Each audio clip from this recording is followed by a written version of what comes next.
Welcome back to the Flex Diet Podcast. I'm your host, Dr. Mike T. Nelson. And on this podcast, we talk about all things to improve your performance, add muscle, better body composition, all without destroying your health in a flexible framework. And today on the podcast is just me. A couple announcements, and wanted to wish all of you a very happy holidays, Merry Christmas. This one I'm getting out just a day or so after Christmas. Holidays got pretty busy, so hopefully your Christmas and holiday season was good. And today I wanted to talk about my top 5 tips to Santa if he's trying to increase his health and performance in the coming year so that he is all ready for Christmas next year. Also want to let you know that the Flex Diet certification will be open again in mid-January 2024. I will have the exact dates coming out very soon. You can get those via the newsletter, which is just miketnelson.com/podcast. Scroll down there, then you'll be able to get onto the newsletter with all of the great information. I sent out a preview of an article about can you use 100 grams of protein at once. Some very cool brand new study from Jorn Trommelin's group over in the UK. So that went out to the newsletter this past week and a bunch of other stuff. So you can still get onto the newsletter for free. Go to miketnelson.com, and if you find on the main page there, you can find a way to get onto the newsletter, or you go miketnelson.com/podcast. See all the podcast interviews, everything I've done there. Scroll down and you'll be able to hop on to the newsletter for free. So here we go. My top 5 tips to Santa. Number 1, load up on more protein. We know that protein is very what they call thermogenic, meaning that if you compare it to carbohydrates or fat, protein takes more energy in order to use it, so that's a good thing. It's also very filling, has a higher ranking of satiety, especially compared to carbohydrates and fat. And in general, it's literally impossible for you to turn it into body fat. Now, I know at some point that might be a possibility, but they've done some very interesting studies. The main one I've talked about before is from Dr. Jose Antonio, where they fed subjects hundreds of grams of protein a day. They went up to 1 gram per pound of body weight and well beyond that. Now again, there might be some self-report issues there because trying to eat 350 grams of protein a day consistently is extremely hard.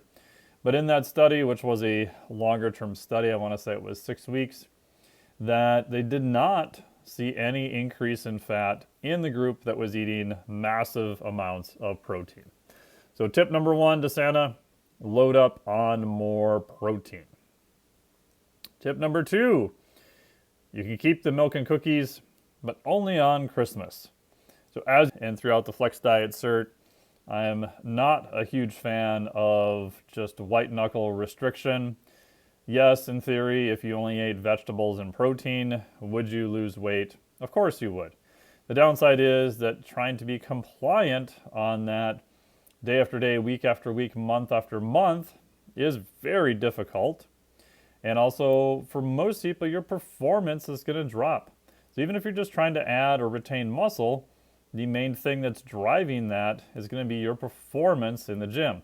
This could be volume, this could be doing more reps, lifting a little bit heavier weight. You need to give your body a reason to add more muscle, or at minimum hold on to that muscle.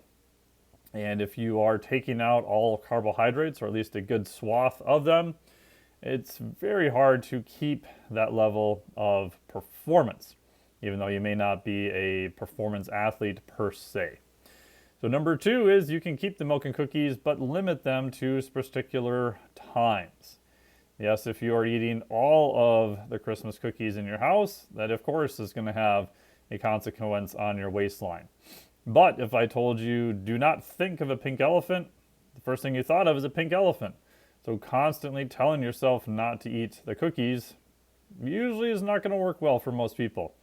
Again, maybe remove them out of your house, have them on a special occasion, figure out some constraints where you can still have them, but maybe not all the time.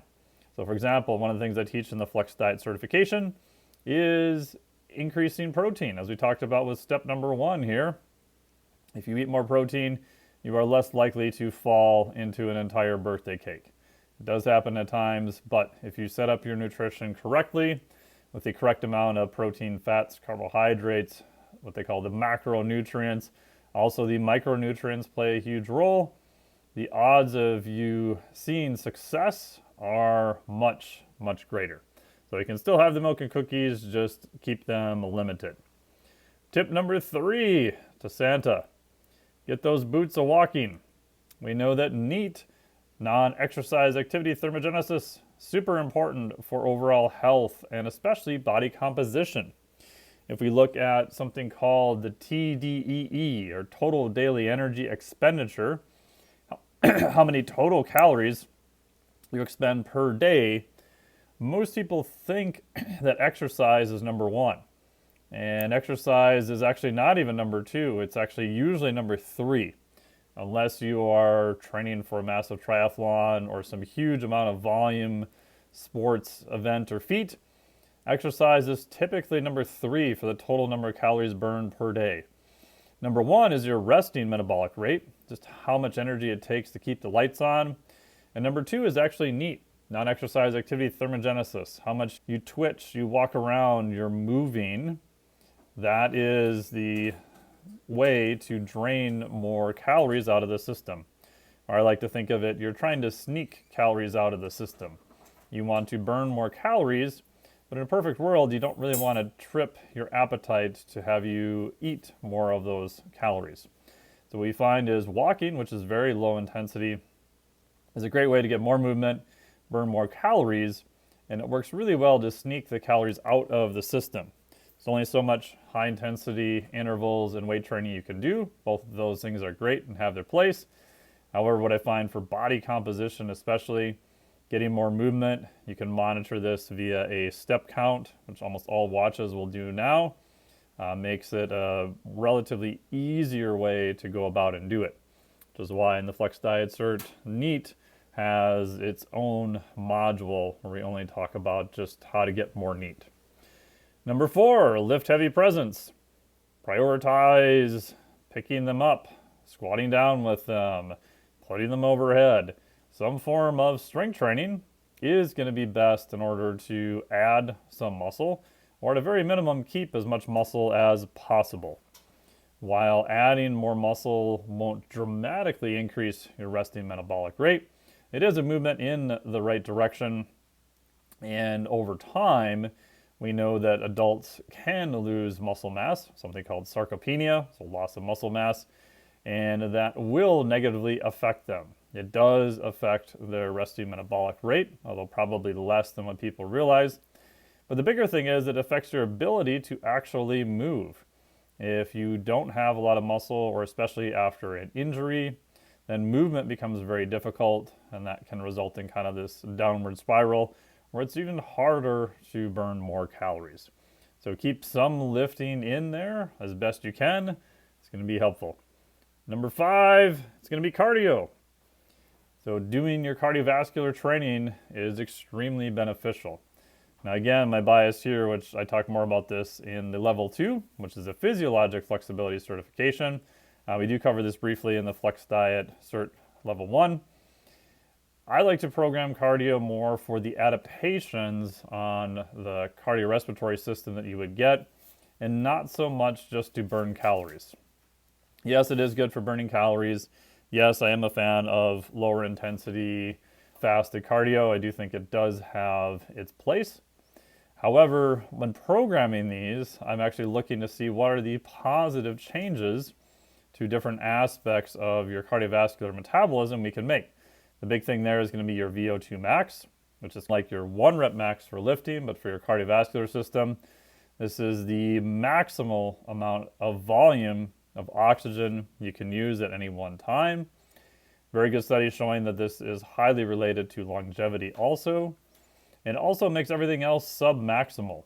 So what you find is if their VO2 max up to a point is higher, the aerobic conditioning, aerobic base is higher, your recovery is faster. This could be recovery from one set to the next exercise set in the gym, one day of training to the next day of training, and so on.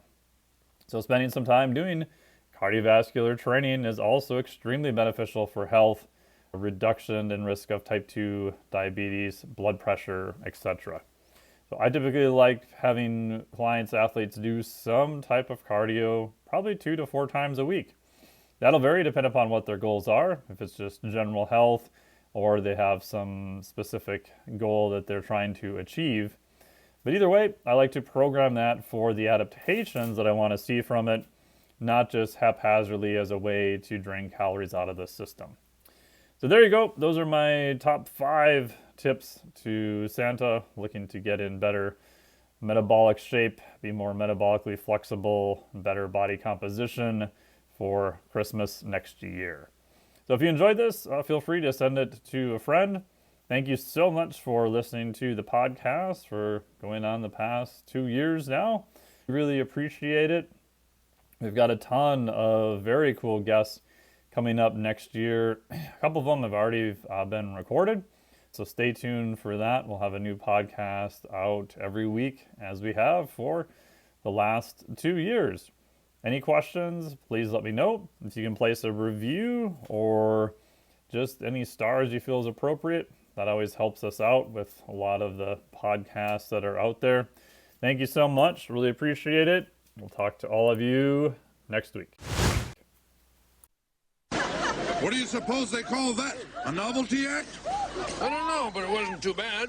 Well, that's a novelty. This podcast is for informational purposes only. The podcast is not intended as a substitute for professional medical advice, diagnosis, or treatment. You should not use the information on the podcast for diagnosing or treating a health problem or disease or prescribing any medication or other treatment. Always seek the advice of your physician or other qualified health provider before taking any medication or nutritional supplement, and with any questions you may have regarding a medical condition. Never disregard professional medical advice or delay in seeking it because of something you have heard on this or any other podcast. Reliance on the podcast is solely at your own risk. Information provided on the podcast does not create a doctor-patient relationship between you and any of the health professionals affiliated with our podcast. Information and statements regarding dietary supplements are not intended to diagnose, treat, cure, or prevent any disease. Opinions of guests are their own, and this podcast does not endorse or accept responsibility for statements made by guests. This podcast does not make any representations or warranties about guest qualifications or credibility. Individuals on this podcast may have a direct or indirect financial interest in products